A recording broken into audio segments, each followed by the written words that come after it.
So last day we have just started discussing about the dynamic pipelining, where we have seen that unlike static pipeline, it is not mandatory that a particular stage will take responsibility for a particular type of operation, and also the order of the stage is not fixed for all the instructions. Depends on the instruction type, maybe the order varies, and that's why we have taken to an example of this four stage pipelining having various order, and that's why according to that they are connected somehow, right? And based on this, if I forget about the hazard, if I ignore the data hazard or the control hazard part or the structural hazard part, then also due to this non-linearity that exists between the stages in terms of the order of the stage that is used for executing some instruction, there will be a situation where we have found that, you know, there is a possibility to have a situation like a particular stage will be busy with more than one instruction at any point of time, at some point of time, and which is obviously not expected. So in previous case, where we have ignored, in case of static pipelining, where if we have ignored the hazard part, there we have seen that considering the gap of one clock cycle between initiation of two instruction in the pipelining is fine. But here we have seen that it is not possible always. We will have a collision. So let's revise this. We will start with revise this one and understanding more detail about the collision and how we have to avoid this. We will learn, and also we will see that how to find what will be the minimum average latency that we should use, that we should possess for getting a collision free scheduling for the instruction in the pipelining. So let's start with an example. So let's draw a different pipelining here. So suppose that pipelining has three stages. Okay, S1, S2 and S3. So let's draw it here first. So S1,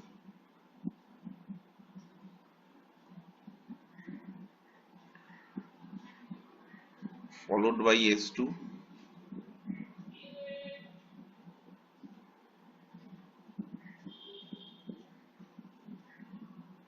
and followed by S3.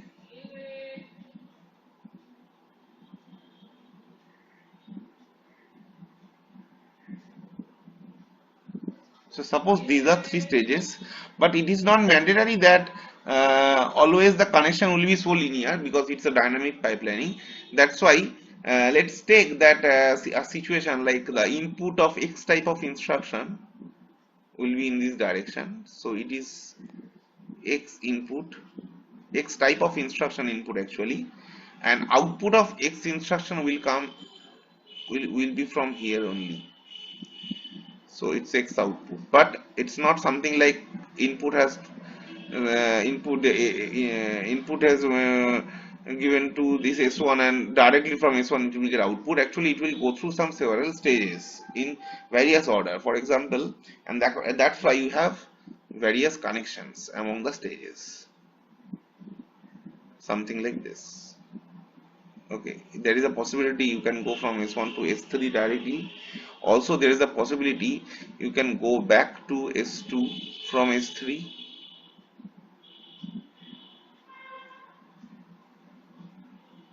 Okay, and there is another possibility from S3 you can go back to S1 also.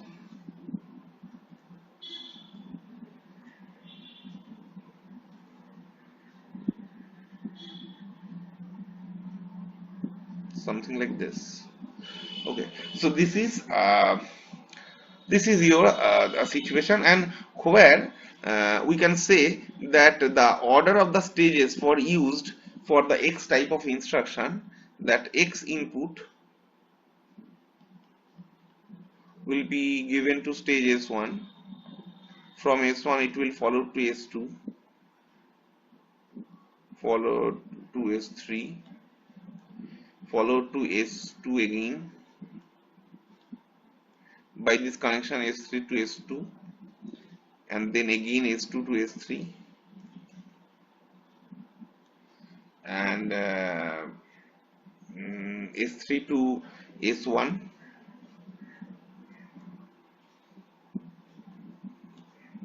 and S1 to S3 again,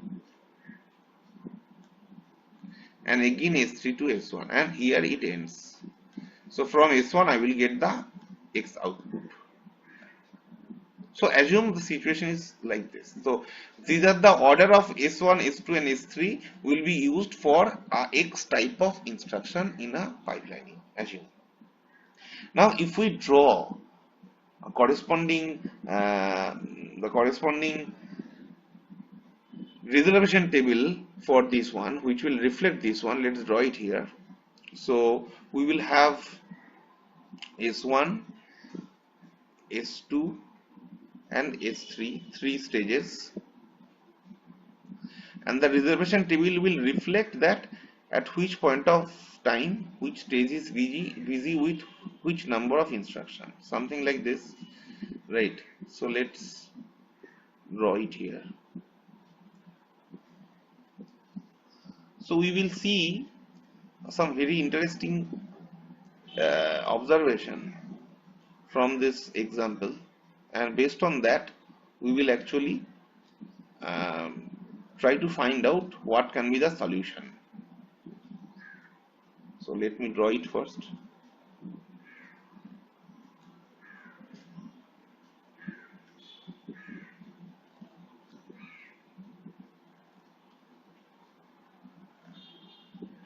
Maybe it ends here, and the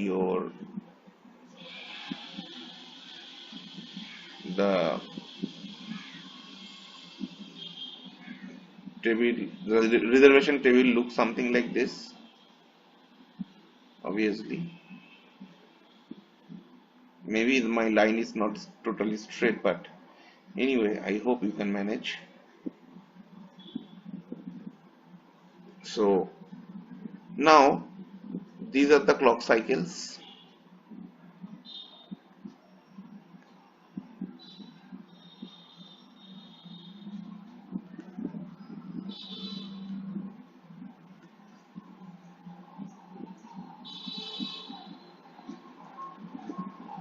So let's take up to 15, and you see we will start from here. Okay, so you see we have seen that X type of instruction follows the stages in this particular order.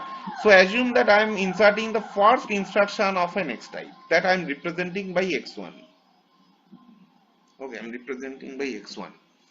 Okay, let's write not little smaller way. Just a minute. Okay, so X1.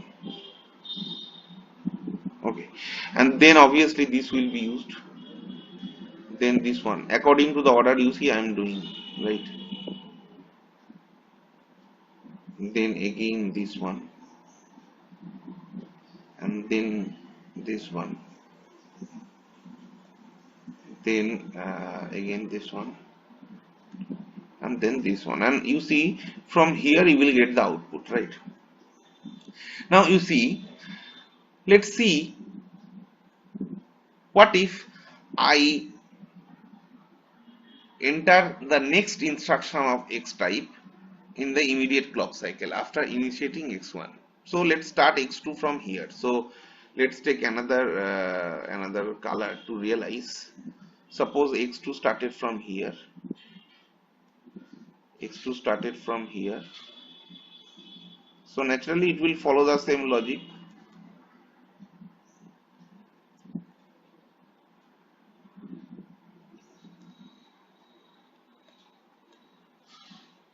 Fine. So that means keeping gap of initiation of two instruction X1 and X2 by 1 is not actually leads to any sort of collision in a particular stage. It's very smooth, the execution is smooth. Now let's see what if I introduce one more, say another instruction, uh, something like this in the next clock cycle here, x3, and you see I cannot put x3 here, right? Because this particular situation will lead to collision,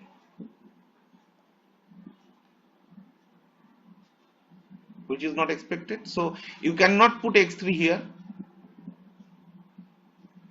Can I put x4, x3 here?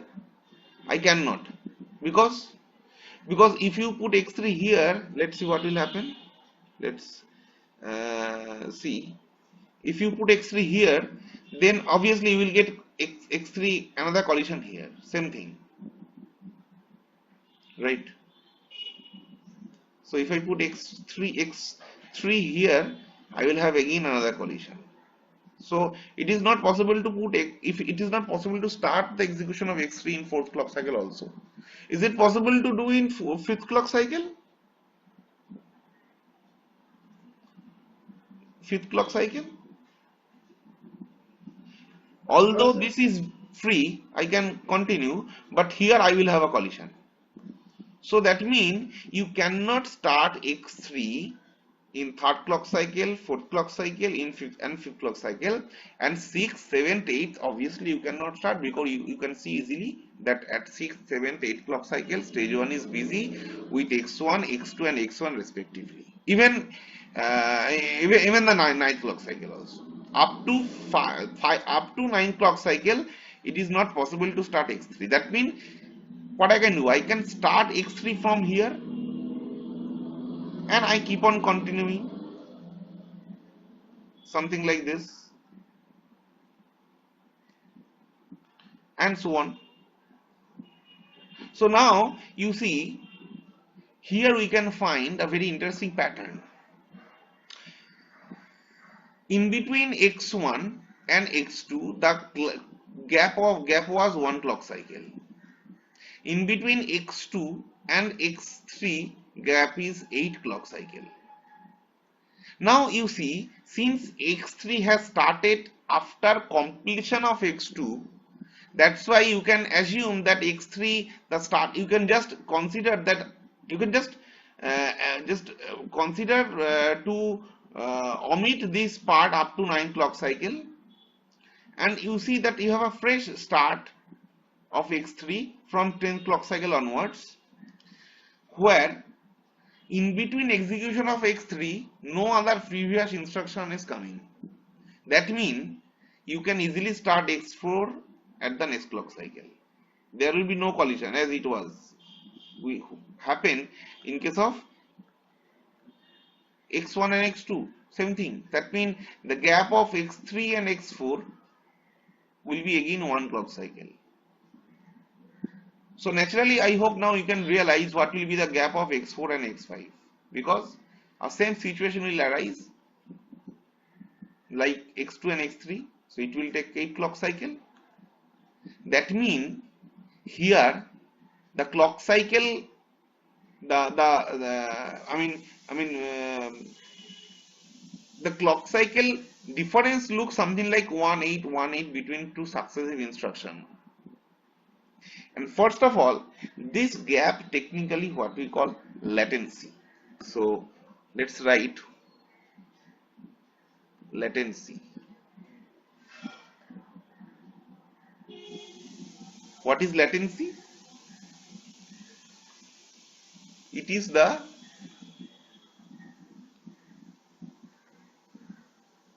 difference between the initiation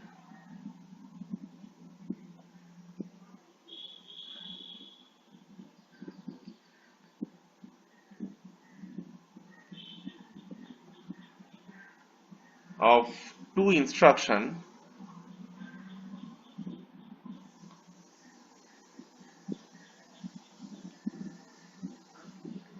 in the pipelining.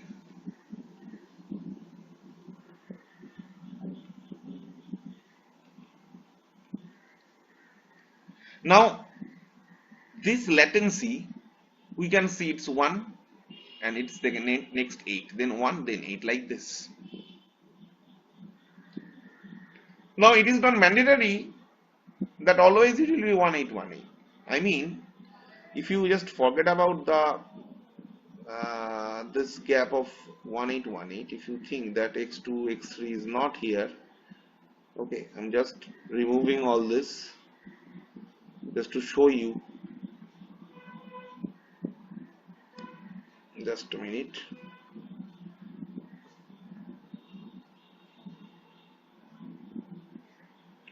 X3 will be not there, x2 x3 nothing will be there.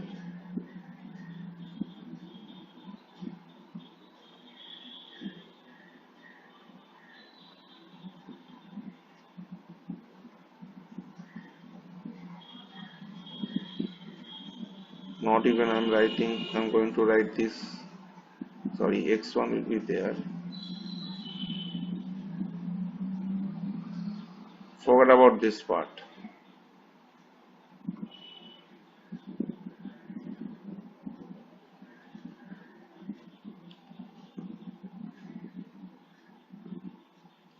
So let's redraw with some another assumption. By the way, before that,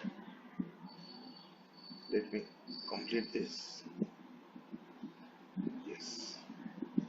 So you can say that, you see, x1 here it ends, right? Yes, it ends. Now you see, if I want to make a gap of say 3 clock cycle, that means I've started x2 from here. Okay, I made a 3 clock cycle gap. X4 started on 4 clock cycle and x1 started on 1, so gap is 3. And if I check whether it will work properly or not, you will see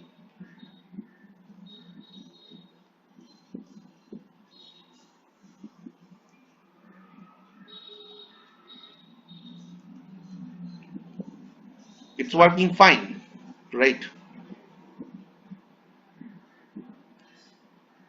Now see, that means just a minute, let me check it. Oh no, I had a mistake. The mistake is x2 should be here.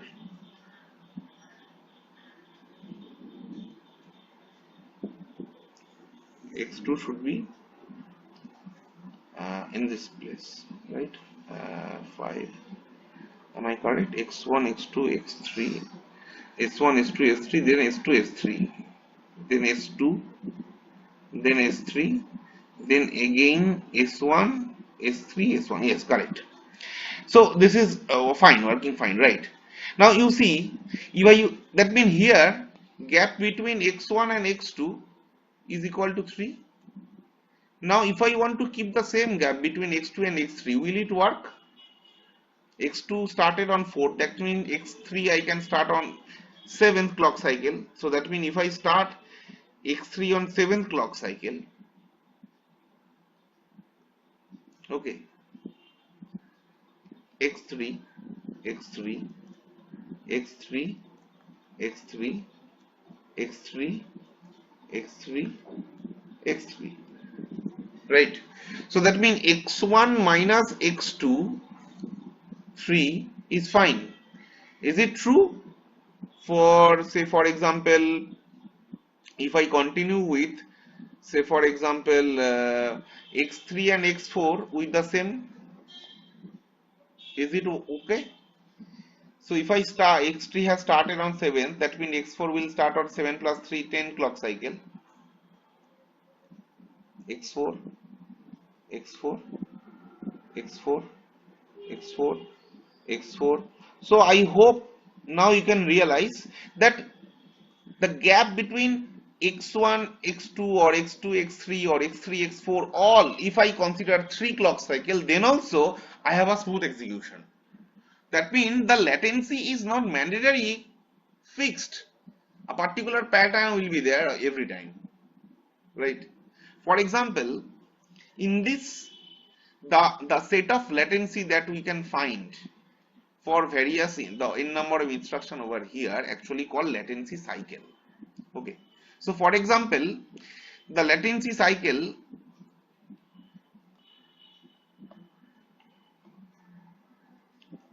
can be 1 8 1 8 1 8 and so on. We have seen an example. Also it can be 3 3 3 so on, or maybe many more. If we try to find out, we will get many more latency cycle which represents the pattern that a latency follows.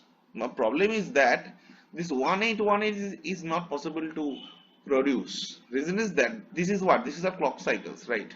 That means when the clock signal will be activated. So according to this 1818 pattern, it is saying that clock signals will be activated between first and second instruction after 1 clock cycle.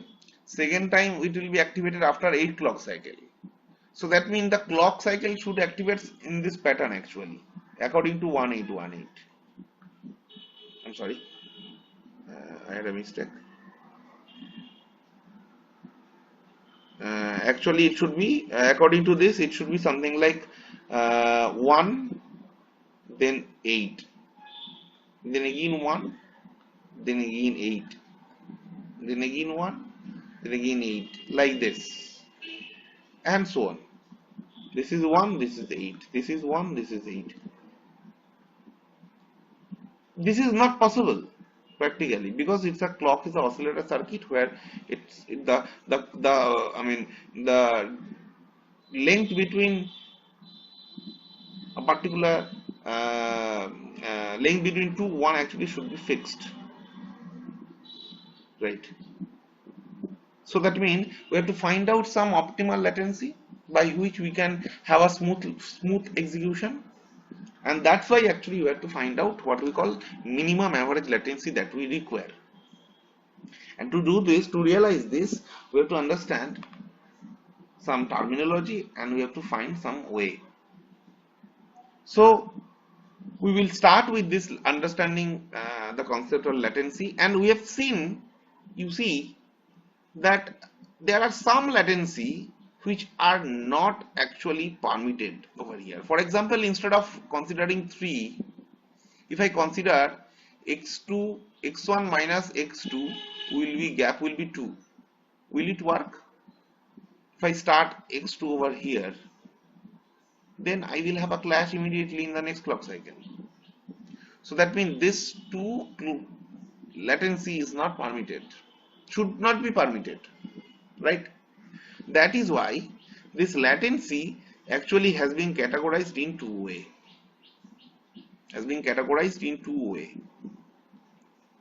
One is called permissible latency,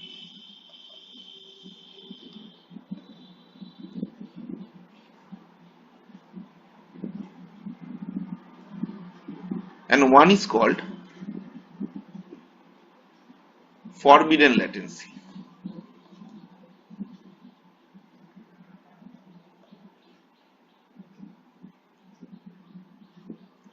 So what is permissible latency? Let me write it. The latency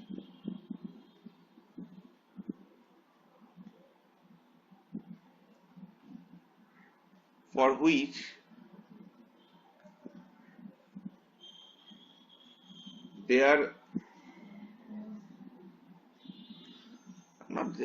for which let me write it, no collision occurs between two instructions.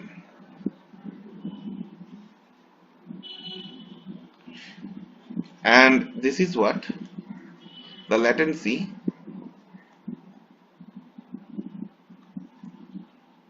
for which there is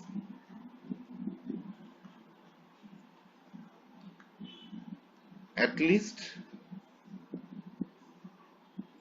one collision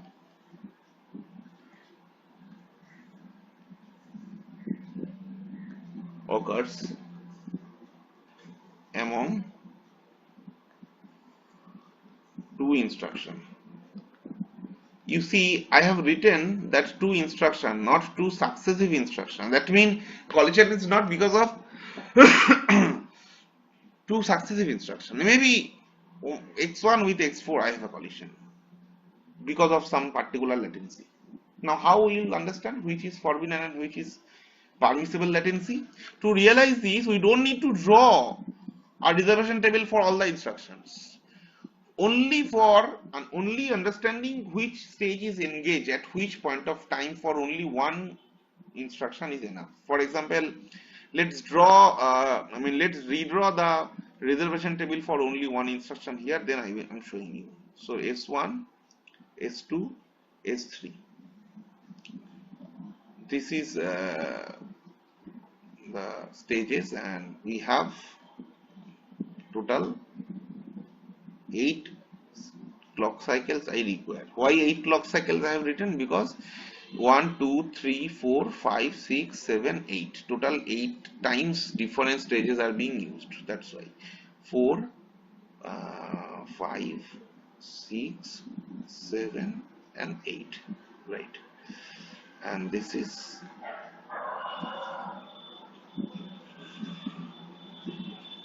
right.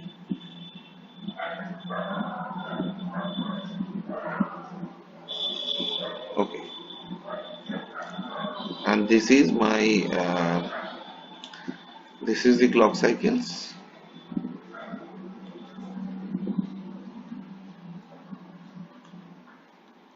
And the stages are busy in this fashion. This one. I'm just marking it, okay? I'm not writing x1 because I'm not going to use for x2. Only marking is sufficient. You see how we can do this. Just check each and every stages row wise. If we check this stage first, you see the stage 1 is busy with the X type of instruction in the first clock cycle, and then it's on 6th clock cycle, then on 8th clock cycle. So that means if I have introduced an instruction in the pipelining in the first clock cycle, and if I keep a gap, if I cannot start exactly on 6th clock cycle. I mean, after 5th clock cycle gap, I cannot start because at 6th clock cycle, the stage 1 will be busy with the previous instruction again. So that means, if I want to find out what are the forbidden latencies,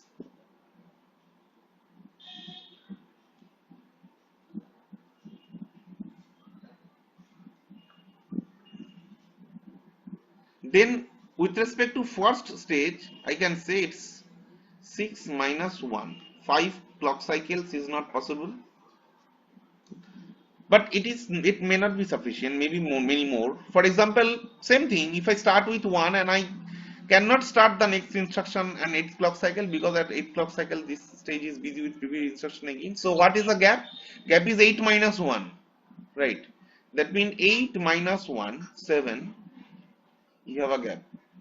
This is also not possible.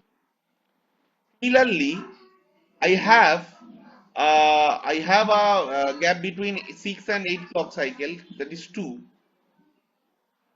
Possible also.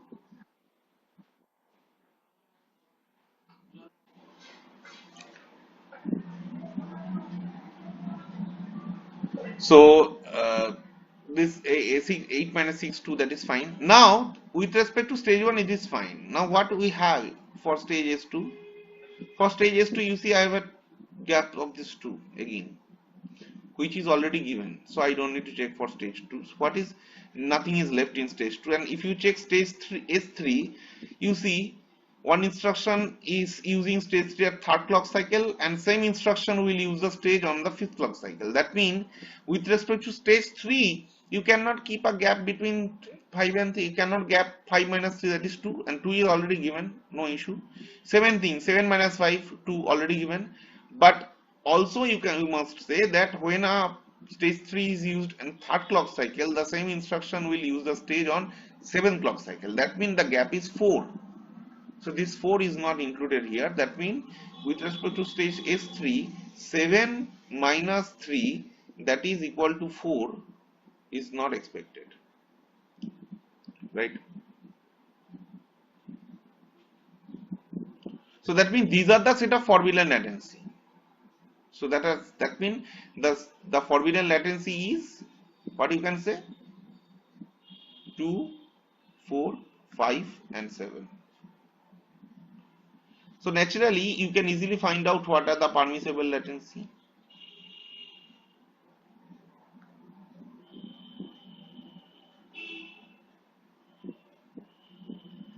That is obviously 1, because latency 1 is not in this list. Then what's left? 3.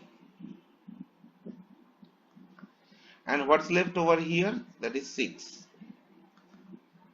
Now you can say, what about 8? I can write 8 also. But you see, if you write 8, that means it looks like first instruction started on first clock cycle and second instruction will start on 9th clock cycle. It looks nothing like a pipelining method. If you start the next instruction after completion of the previous instruction, that means you are actually following a non-pipelining method, which is not in part of discussion for today. That's why I will not include more than 7, more than the maximum forbidden latency here, right? So now you see, with respect, considering this forbidden and permissible latency, we will move on for getting a vector of this forbidden and permissible latency, which is what we call collision vector. And what is collision vector? Let's write it. It is a method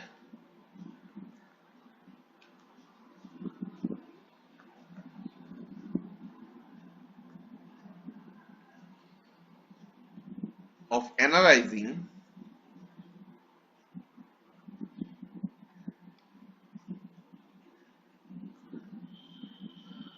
how often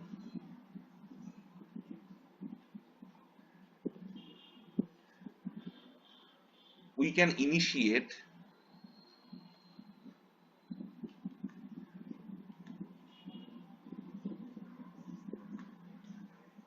a new operation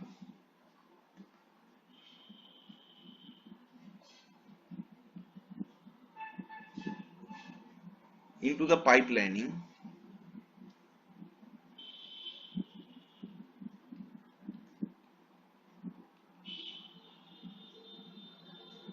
and maintain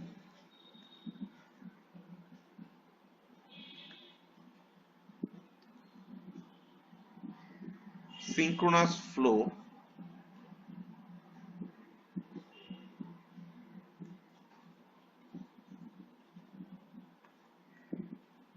without collision.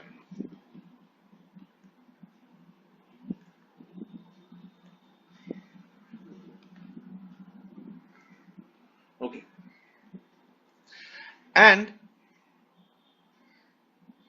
in the collision vector, that means it's a binary vector. Okay. So binary vector means each and every bit will be either 0 or 1. Now this collision bit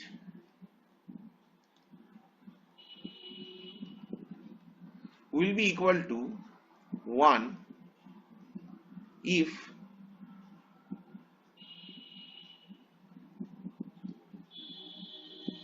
it is a forbidden latency.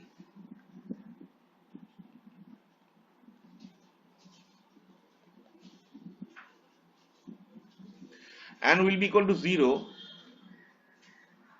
if it is permissible latency,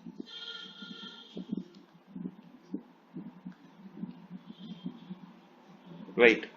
So the collision vector, you can think something like in this way: Cm, then Cm minus 1 dot dot dot, C3, C2 and C1. What is M? M is, you can say, maximum forbidden latency.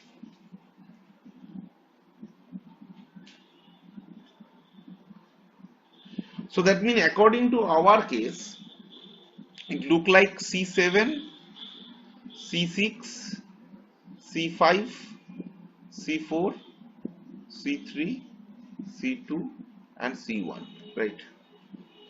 Whose value, whose value will be, you see, according to this forbidden latency, we know that 2, 4, 5, 7 are forbidden. That means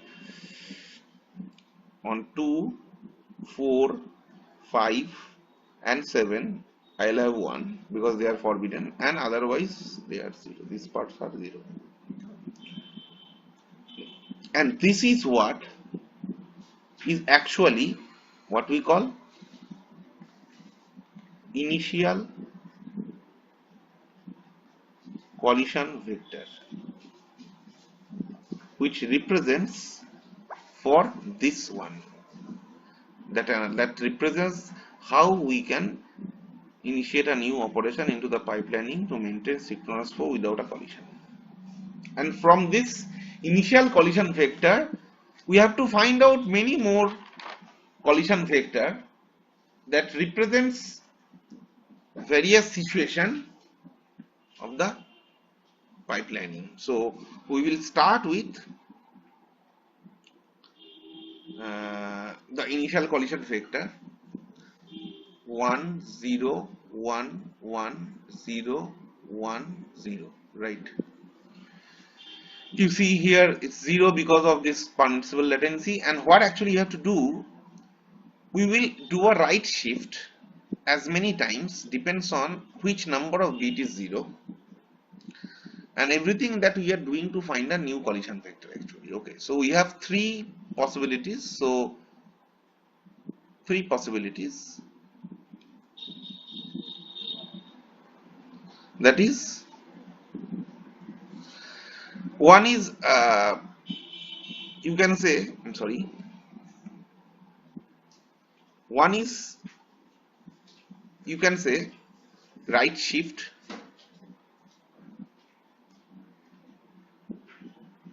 six bit. One is right shift 3 bit, and one is right shift 1 bit, right? And as a result, what we will get? We will get here 1 0 1 1 0 1. This will remain same, 1 0 1 1 0 1, and the left one will be filled up by a 0. Total 6 bit, and it will be bitwise ORed with the initial collision vector again. So I will write 1 0 1 1 0 1 0, and if I do bitwise OR, what I will get all 1, you see. So that means, you see here, I can say in this collision vector there is no way to get any permissible latency. I can stop here, I cannot extend it more. Let's go for the other one. If we do 3 bit right shift, that means 1 0 1 1, this left 4 bit will come in the right side, and previous 3 bit will be filled up by 0. That means it will become 0 0 0 1 0 1 1, and it's 1 0 1 1 0 1 0, and if we do bitwise OR, I will get 1 0 1 1 0 1 1, right? You see I have two options here again, so we will explore it later. Anyway, so let's complete this first. Anyway, this is 6-bit right shift, so I hope you can understand it will become 0 0 0 0 0 0 and 1, right? Because this one only will left and other will vanish, and instead of that 0 will come in the left hand side and will be bitwise ORed with initial collision vector, something like this, and you will see that you are getting the same. You are 1 0 1 0 1 1, right? Same thing. So exploring any one of is sufficient. So if we explore it more, here I will have again 3-bit right shift, and here suppose 6-bit right shift. So 6-bit right shift means again 0 0 0 0 0 0 and only this one will left, which will be odd with 1 0 1 1 0 1 0, and I will get as a result 1 0 1 1 0 1 1. So same thing I have got, so there is no way to explore it more.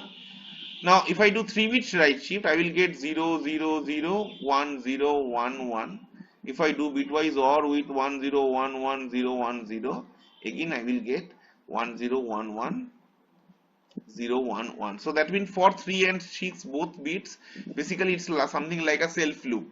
Actually, why I am saying this, because now with respect to this information I will design a state diagram considering the unique states as the collision vector. So what are the unique collision vector we have found, including the initial collision vectors? State 1 can be represented something like 1 0 1 1 0 1 0, the initial collision vector. State 2 can be written as all 1, right? And state 3 can be written as 1 0 1 1 0 1 1.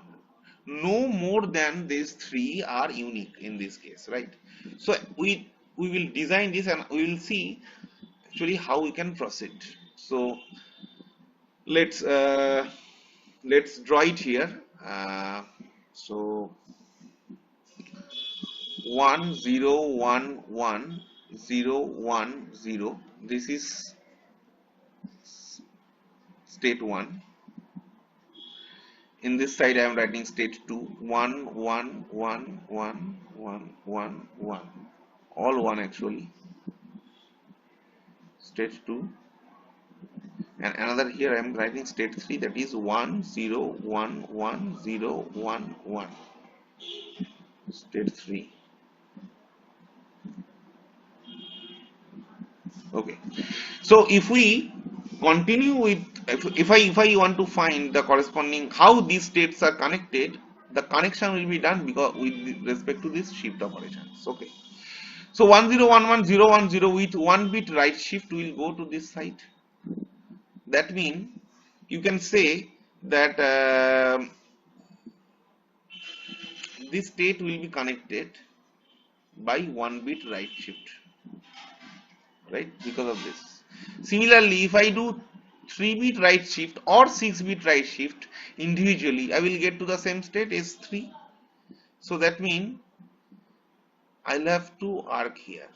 One is for 3 and another is for 6. Right. Now from this point, you see, because of this 3-bit or 6-bit, you are actually in the same state. You see, you are in the same state. That means you can draw here as a self loop for 3 as well as 6.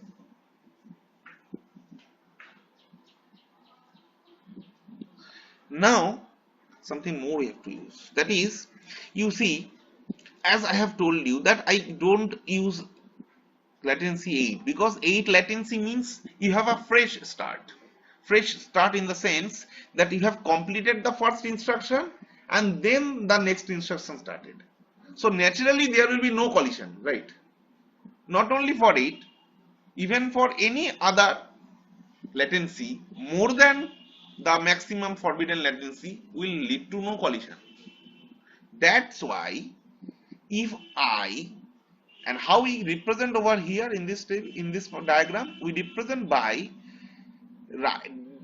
drawing an arc from all the states towards the initial collision vector.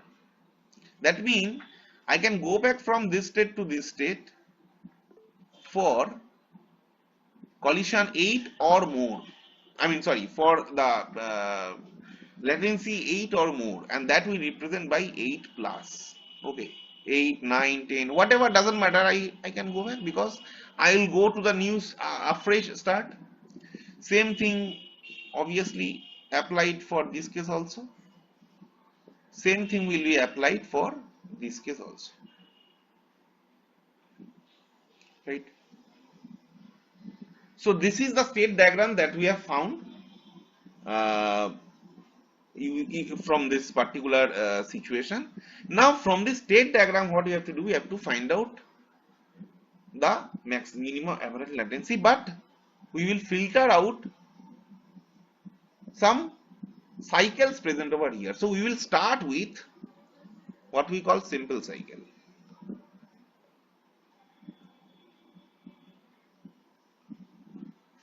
What is simple cycle? We all know a cycle is basically a path in a graph which leads to where the start vertex and end vertex are same. Otherwise, no other vertices. I mean, are obviously not same. I mean, same in the sense the start and end vertex are same. So that means I can say over here, you can say that only 3 is a cycle, only 6 is a cycle, 3 then 8 is a cycle, 6 then 8 is a cycle, 1 then 8 is a cycle. Even 1 8 if you repeat many times is a cycle, because we have seen 1 8 1 8 is a latency cycle. That's why you see over here we are getting it over here 1 8 1 8 1 8. So that means simple cycle can be 3, can be 6, can be 8, can be 1 8,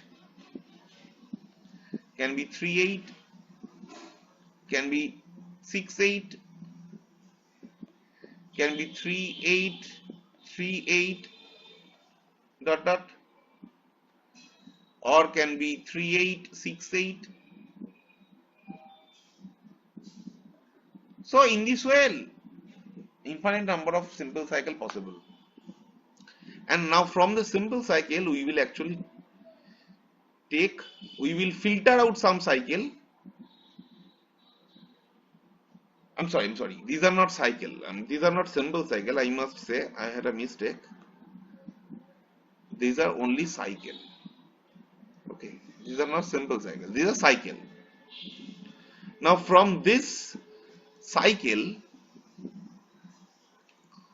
we will filter out some special type of cycle we call simple cycle. What are the simple cycle? Simple cycle are those cycle where obviously the start and end vertex are same and no vertex has been traversed more than once.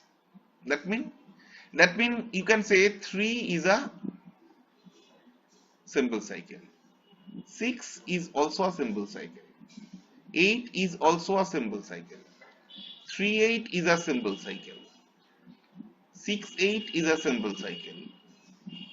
Because if we use these two 8 6 and 8, I will come back to, I'll have a cycle but no vertex will be traversed more than once. 1 8 is a simple cycle, but 3 8 3 8 is not simple cycle because 8 has been used 2 times. 3 8 6 8 is also not simple cycle, and so on. So these are some simple cycles we have filtered out from here, and from this we will filter out more what we call greedy cycle. Just a minute.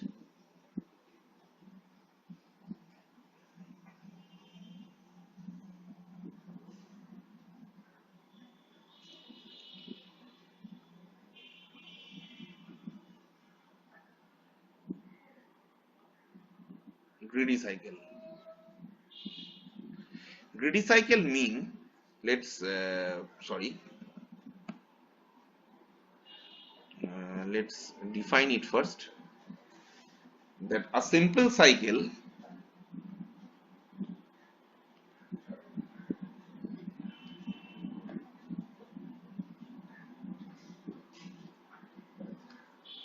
is a greedy cycle.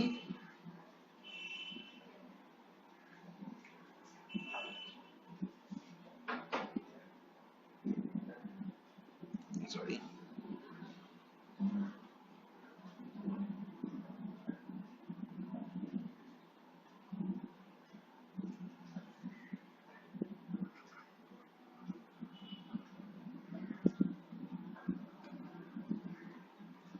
Greedy cycle if each latency contained in the cycle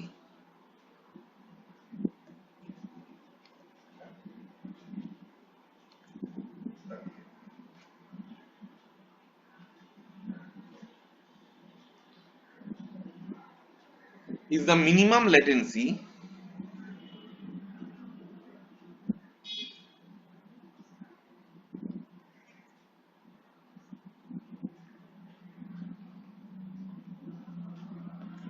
within bracket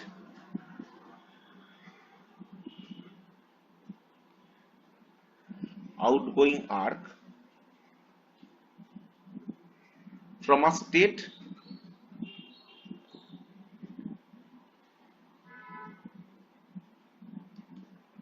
in the cycle.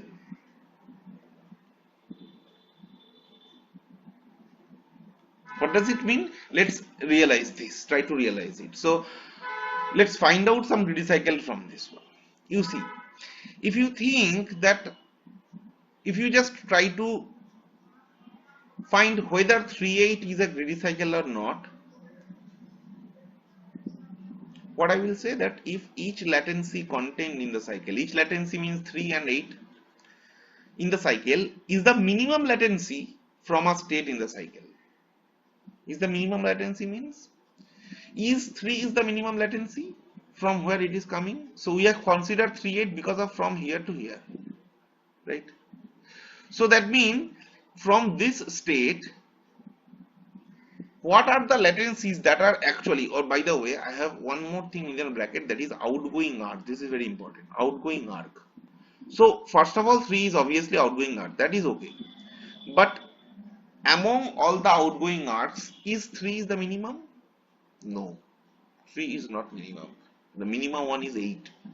The minimum outgoing arc is 1. So that means the simple cycle, although 3.8 is a simple cycle, but 3.8 will not lead to a greedy cycle. Rather, 1.8 can be a greedy cycle because in 1.8, 1 is the outgoing arc from this state where 1 is minimum, and 8 is the outgoing arc from this state where 8 is the minimum. So combination of these two, 1.8 can be a greedy cycle. Not only this, you can say that because of this 3 is a greedy cycle,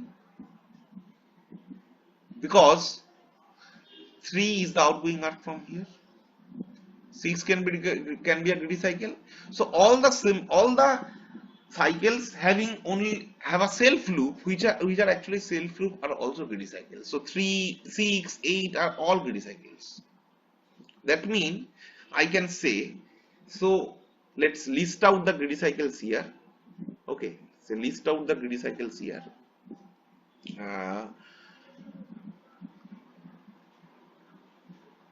Why I am doing this, you will understand very soon. Greedy cycle, and this is average latency.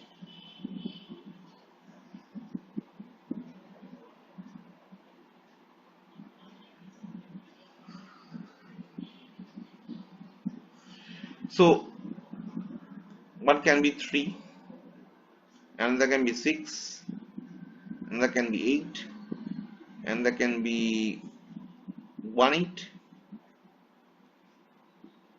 Now among this, 3 is a latency like 3, 3, 3, 3, it will continue. I have only one latency present in this greedy cycle. Only one latency in this, only one, but here it is 2. That means when we will compute the average latency for this greedy cycle, it will look something like 3 by 1. equal to 3, because 1 means only one latency is involved. Similar thing for here, 6 by 1 equal to 6 average latency. 8 by 1 is equal to 8 average latency, and here it is 1 plus 8 by 2, because 2 latency are involved in this cycle, so that is equal to 4.5. Now among these 4 latencies, the minimum one